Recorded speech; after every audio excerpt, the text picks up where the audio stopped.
there's a pattern to these games recently? Bad start, trying to come back, and then just fade in the fourth. Just what are you kind of seeing over and over here again that's slipping away? It feels like Groundhog Day right now. It does, and you know, I'm disappointed. I'm disappointed. That hurts. That hurts when you're stressing competing for 4 quarters. You know, and then we use, you know, once again we come back, we take a lead too. We use our energy. You know, the defense really, it's got a, and we can't use youth as an excuse, but you see a lot of times with young players is that defense has to matter. Like, it's got to hurt when somebody scores on you too.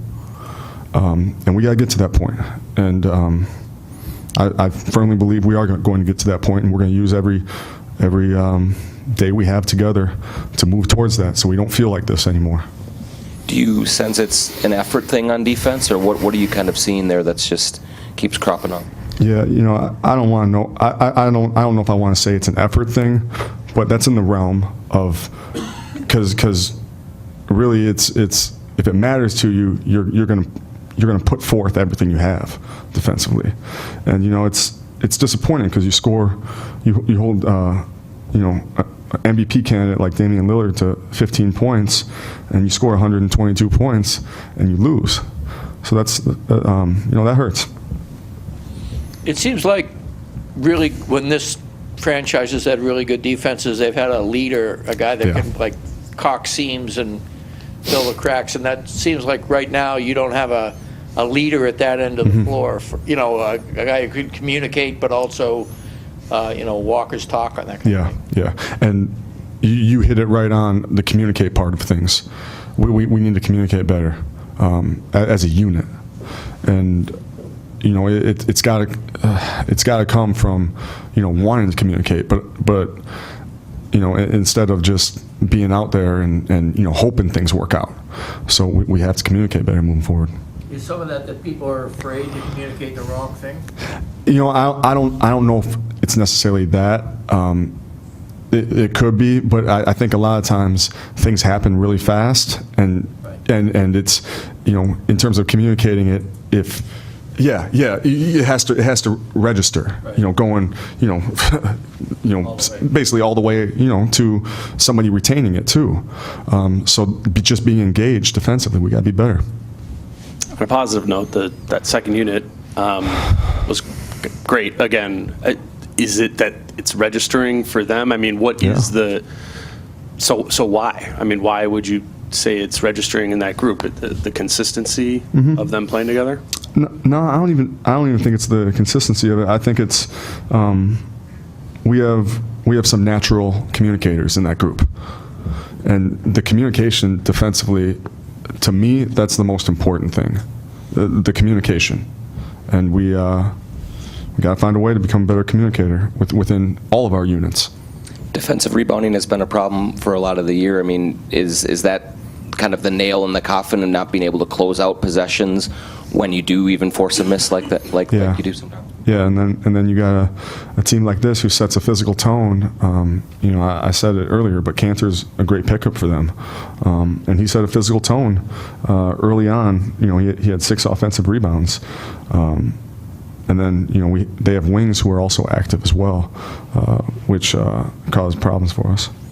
Any concern with Reynolds with the shoulder? Not at the moment. You know, he went back in, said he was okay. You know, but obviously, you know, you never know what can happen. It seems like Tyus and Gorgie on the bright side gave you some good juice. Yeah, they did, and you know, both those guys. And Gorgie, I mean, you know, hey, you got to give Gorgie credit. I mean, he's been in and out of the lineup with things, and he's stayed engaged. And I've said it. He's starring in his role. He's taken that you know, to heart. And Gorgie's a very genuine person. So I'm not surprised that he was able to stay ready. Ty seemed like he was a lot more aggressive tonight. Is he maybe better when he's taking that kind of mindset and mentality into a game? Yeah, he is. And we want that from a point guard. besides switching everything on screens and just communicating better, schematically, what do you think you guys can try potentially that may work better for you defensively? Yeah, I mean, the switching has been good. It's been better with that second unit. We saw that with the second half. But a lot of that comes from just being into the ball.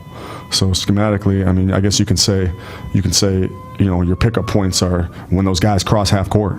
Your pickup points are into the ball. If you're going to switch, too, I don't always want to be a team that is having to pull in on pick and rolls. And Dane brought up a point today, and we talked about it. But guarding pick and roll with the guys who are involved in it, I like that.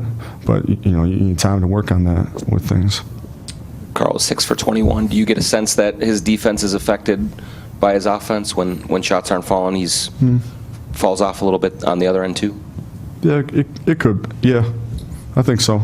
I think when you had such a run that he had too, that in terms of after the All-Star break, it can take a lot out of you. Gorgie playing the way he is, do you consider any Gorgie Carl minutes, or is that just too hard to match up defensively? No, it's not, and it's definitely a consideration. And I'd say, that was something I was thinking about. I'm open to it. But the one thing we also gotta take into consideration in a lot of ways is, everybody's been talking about space, and they want to give Carl space to work with things too. Gorgie changes the spacing a little bit. So I mean, there's a lot of things, when you make a change in the lineup, or you change a way, just a rotation, other things have to come with it. And with 5 games left, guys need to get used to that too. So, but you'll see us try some things.